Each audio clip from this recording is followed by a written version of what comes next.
Hey YouTube, welcome to my new channel. This is a new channel on self-development and mindset change. So, what gave me the audacity to do this? So, here's the thing. Um, I am an immigrant and I'm also a Marine veteran, right? So, those two experiences have very similar challenges. And what I realized is later on in life, I learned something from this book. So, what I'm going to do with this channel is not make jokes because I do stand up comedy now. I'm not making jokes. I may, you know, pop one or two punchlines there, hilarious parody, maybe if the moment calls for it. But primarily, it's about, encouraging people to create the life that they want. That's my goal for this channel. We'll see what happens. This is the first episode. I'm going to call this channel New Mind, New Money. Num Num. The Num Num channel, which I'm going to read this book. And what I've learned over the years is this. I when I read something new, especially something that's so vital that shakes the foundation of my upbringing, I have to read it 3 times to actually get the concept clearly. So what I'm going to do is read 1 page at a time of this book.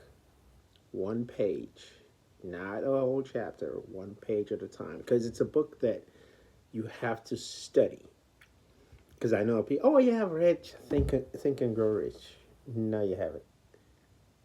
You read through it, but you haven't read it. I've read this book probably like 20, maybe 50 times. I still I'm learning about it.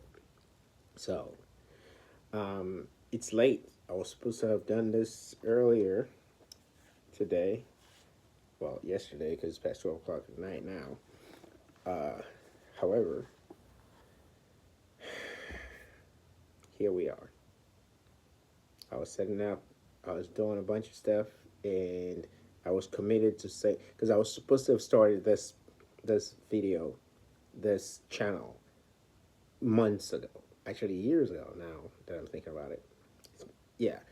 But today, I made a commitment, like, it's happening today, August 1st. This is going to happen. So,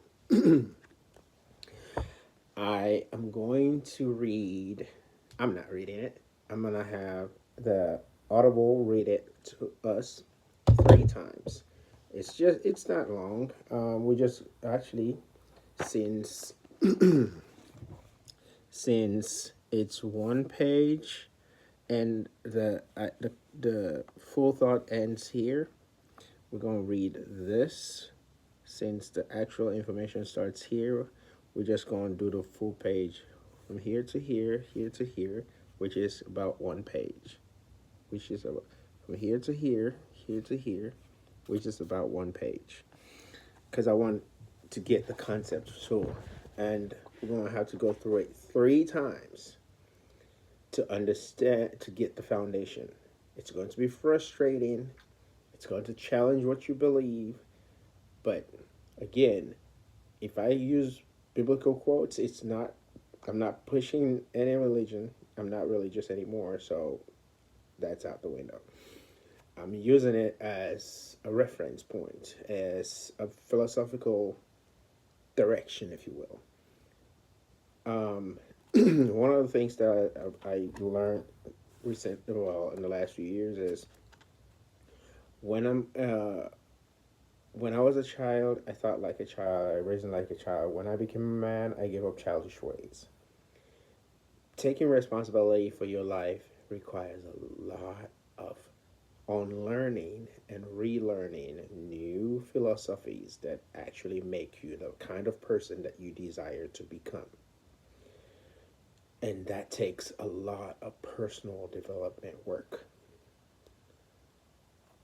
People are not going to tell you this because it's better if you are in the dark.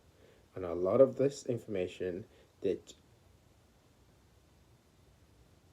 I have learned, or that you need to be the kind of person that you need to become, you have to put the puzzle pieces together. Because what works for me may not work for you. But if the information that I share with you, you resonate with you, even if it's just a portion, like a part of it, make better use of it. That's why I'm sharing. I'm sharing to encourage you to be the best version of you. You don't have to do it exactly how I do it. You don't have to take everything that I share with you. Maybe there is one word that resonates with you. Take that and forget the rest. Maybe you're not ready for that yet. One of my inspiration is Jim Rohn. He passed away. I never met him, but he said something that stuck with me. He said, "Do not be a follower. Be a student." Excuse me. Be a student, not a follower. Followers get led into the lion's den and they don't even know they're in there. So, without further ado, let's do this. We're going to read it. We're going to read. We will read this section 3 times. 3 times. Why? Because the more you read it, the more it gets into your subconscious mind, and the more it becomes part of your new philosophy that pushes you through to become the kind of person that you want to be. Now, this book, in my opinion, which I think is valid, it's not a book that you read necessarily chronologically. Yeah, you can do it initially because that's what I was going to. I think that's why it took me so long to start it. It's not a book that you read chronologically. It's a book that you read to address whatever limitation you have. I recommend, if you're ever going to read Think and Grow Rich, if you're an immigrant or you moved to a new place, you are getting out of the military, if you're doing anything that's related to transitioning, or there's a sense of fear, feel the fear, but you have to face the fear. And that's why I recommend starting at chapter 15. You know what the name of chapter 15 is? How to Outwit the 6 Ghosts of Fear. Take inventory of yourself as you read this closing chapter. Again, it's the last chapter. And find out how many of the ghosts are standing in your way. Everybody has fears. You just have to face them. Anyway, so we're going to go through the one page for today 3 times. Let's do it. Oh, come on. 6 Ghosts of Fear. Oh, come on. Take inventory of... Write it. Okay. Chapter 15. How to Outwit the 6 Ghosts of Fear. There we go. Take inventory of yourself as you read this closing chapter and find out how many of the ghosts are standing in your way. Before you can put any portion of this philosophy into successful use, your mind must be prepared to receive it. The preparation is not difficult. It begins with study, analysis, and understanding of 3 enemies which you shall have to clear out. These are indecision, doubt, and fear. The 6th sense will never function while these 3 negatives or any of them remain in your mind. The members of this unholy trio are closely related. Where one is found, the other two are close at hand. Indecision is the seedling of fear. Remember this as you read. Indecision crystallizes into doubt. The two blend and become fear. The blending process often is slow. This is one reason why these three enemies are so dangerous.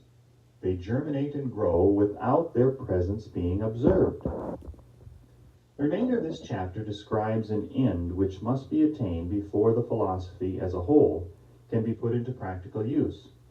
It also analyzes a condition which has, but lately, reduced huge numbers of people to poverty, and it states a truth which must be understood by all who accumulate riches, whether measured in terms of money or a state of mind of far greater value than money.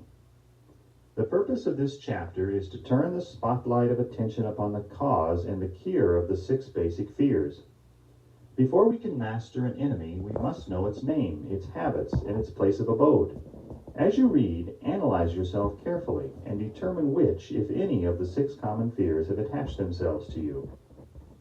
Do not be deceived by the habits of these subtle enemies. Sometimes they remain hidden in the subconscious mind, where they are difficult to locate and still more difficult to eliminate. Okay. That's it. That's the one page. That's the one page. That's the first time. Excuse me, that's the first read. We're going to read it again. This time. Let's see. How to outwit the 6 ghosts of fear. Take inventory of yourself as you read this closing chapter and find out how many of the ghosts are standing in your way. Before you can put any portion of this philosophy into successful use, your mind must be prepared to receive it. See, when I said if you're in transitioning from one place to another, maybe your job is transferring you, maybe you're being deployed to a new location, maybe you are a refugee from another country, excuse me, or you're immigrating to another country, you have to be able to address this before you can put any portion of this philosophy into successful use. You must be prepared to you must be prepared to receive it. The preparation is not difficult. The preparation is not difficult. It begins with study, analysis, and understanding of 3 enemies which you shall have to clear out. These are indecision, doubt, and fear. People don't talk about these. The 6th sense, which is another chapter in the book, but we're not being distracted with other things right now. The 6th sense will never function. The 6th sense is kind of like if you believe in God or you're spiritual, it's the intuition of the divine. That's what they're talking about here. A divine intuition, divine inspiration, divine knowledge, clairvoyance, any of those terminologies. That's what they're talking about here. There's another chapter called The Sixth Sense in the book. I think that was the previous chapter. Yeah, it was the previous chapter. It was chapter 14. So that's what he's talking about. But don't be distracted. Just listen. The 6th sense will never function while these 3 negatives or any of them remain in your mind. The members of this unholy trio are closely related. Where one is found, the other 2 are close at hand. These are indecision, doubt, and fear. Indecision is I don't use glasses, and it's late. Indecision is the seedling of fear. Before you start feeling fear, you start being indecisive. That's what they're talking about. Indecision is the seedling of fear. Remember this as you read. Indecision crystallizes. Indecision is kind of like the mists of fear, the liquid form of fear, and it crystallizes, it forms structure, manifests into doubt. The two blend and become fear. So it goes from mist to something solid to something jello like, I guess. That's what I think doubt is, jello like, and then it crystallizes, it forms into solid, ice or brick or whatever, into fear. The blending, the blending process often is slow. This is one reason why these three enemies are so dangerous. They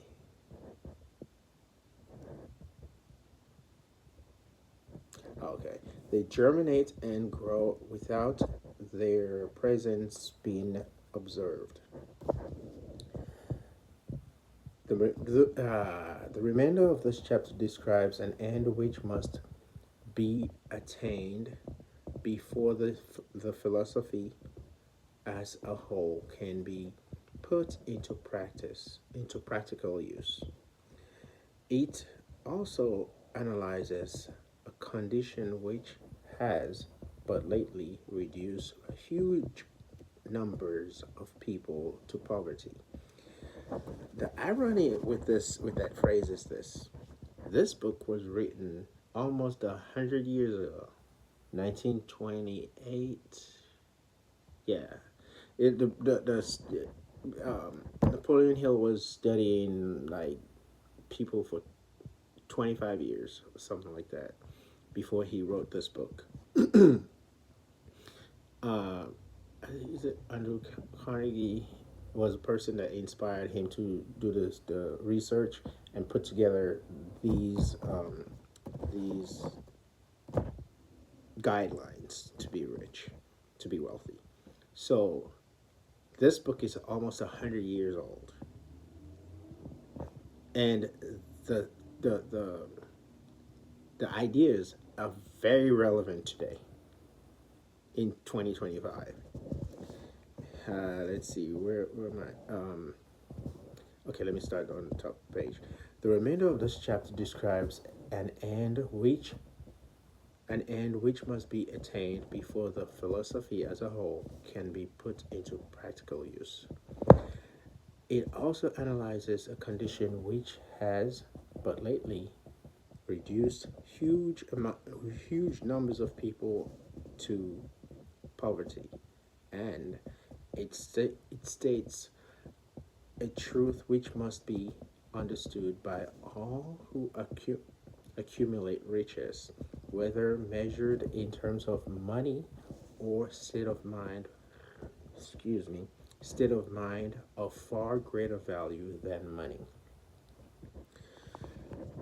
The purpose of this chapter is to turn the spotlight of attention upon the cause and care of the six basic fears. Before we can master an enemy, we must know its name, its habits, and its place of abode. As you read, analyze yourself carefully and determine which, if any, of the six ghosts, of the six common fears, have attached themselves to you. Do not be deceived by the habits of these subtle enemies. Sometimes they remain hidden in the subconscious mind, where they are difficult to locate and still more difficult to eliminate.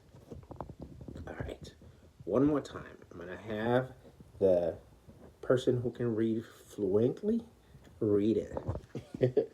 Because yeah, anyway, let's do it again. So, again, we're reading it slow so you don't rush through and miss some valid, important points. It's very important that we learn as much as possible so we can remove. I don't think you can fully remove fear from your life, but you could develop the courage to face your fears. I am doing stand up comedy now. I would never, if I if I didn't face my fears, I would never. But this may be a little heavy. When my older brother passed away in 2010, I that's when you start seeing seeing yourself try to like face your mortality. You see what I'm saying? So I think I was pursuing acting, and because I feel like stand up comedy is so like, you gotta be like super funny, you gotta be like witty. But do you know what stand up comedy is? Like anything else. You put in the work, you get better. It's not being a clown in a classroom being a jerk. That's not what stand up comedy is. It's public speaking at its highest. Uh, uh, it's like the PhD of public speaking. That's what stand up comedy is. I When I started, it was horrible. I'm not gonna front. I took a class. I gotta bring that up again. One of the guy that mentored me initially, Dave Arnold. He passed away. Rest in peace, Dave. Rest in peace, my brother. Dave. Um, he helped me. He helped me write a lot of the jokes. He helped me write. He pushed me to go on stage, do open mics regularly, and I took a break, and then I went to college, finished grad school, and all this stuff. But then I stand up is something that liberated all the extra voices that I hear when I would act, because stand up comedy helped me be a better actor. Because if you act when I was acting, I would be self conscious. But when I started comedy, stand up comedy, excuse me, that liberated me, not completely, but the intensity of me being self conscious, like, was dramatically reduced. So I don't know if this was helpful. I don't. But I hope it challenges you and it inspires you to be the best version of you. Let's read this again, because if it wasn't for if it wasn't for my brother passing away and Dave helping me, yeah, maybe I may have met somebody else who helped me with mentoring. But Dave Arnold was he also has like a few comedy specials on Netflix. Um, you guys go support him. Um, but that's how I got my start. But then now I write my own stuff. Well, I write my own stuff. A lot of the things that I write are pretty true. I did my experience in the military, my experience in school, my experience in college, my experience in relationships. It's just what I just talk about my life, you know. So let's do this. I hope I can inspire you to face those challenges. If you are going to meet difficulties, but have cultivate the courage to face those challenges. I'm telling you, you will not regret it. Let's do it. Let's read this again. Chapter 15. How to Outwit the 6 Ghosts of Fear. Take inventory of yourself as you read this closing chapter and find out how many of the ghosts are standing in your way. Before you can put any portion of this philosophy into successful use, your mind must be prepared to receive it. The preparation is not difficult. It begins with study, analysis, and understanding of 3 enemies which you shall have to clear out. These are indecision, doubt, and fear. Indecision, doubt, and fear. Those are the things you have to check your thoughts. How do you talk to yourself? How do you talk about yourself? How do you show yourself compassion, love, kindness, grace, mercy? How do you cultivate the good attributes that the person that you desire to be possesses? Because if you let indecision, doubt, and fear get in your way, you're going to be stuck where you are. That's the unfortunate reality. But if you face the fear, feel the fear, and then you push through it anyway, who knows? Who knows where you will go? Who knows where that courage will take you? So, The 6th sense will never function while these 3 negatives or any of them remain in your mind. The members of this unholy trio are closely related. Where one is found, the other 2 are close at hand. Indecision is the seedling of fear. Remember this as you read. Indecision crystallizes into doubt. The 2 blend and become fear. The blending process often is slow. This is one reason why these 3 enemies are so dangerous. They germinate and grow without their presence being observed.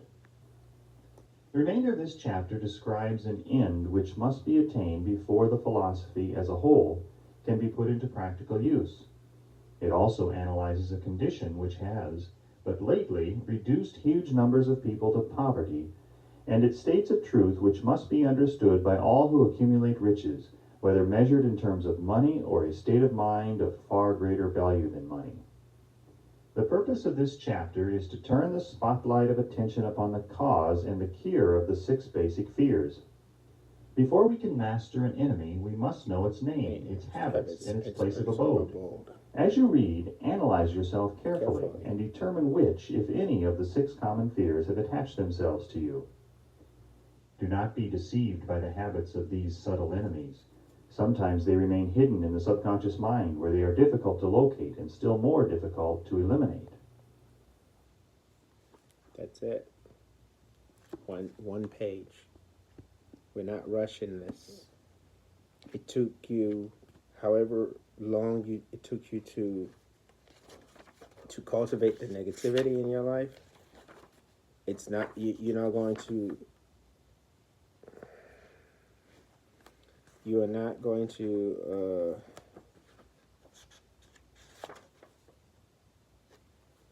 you are not going to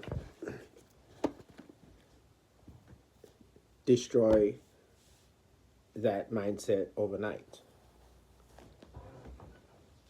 You have to meticulously surgically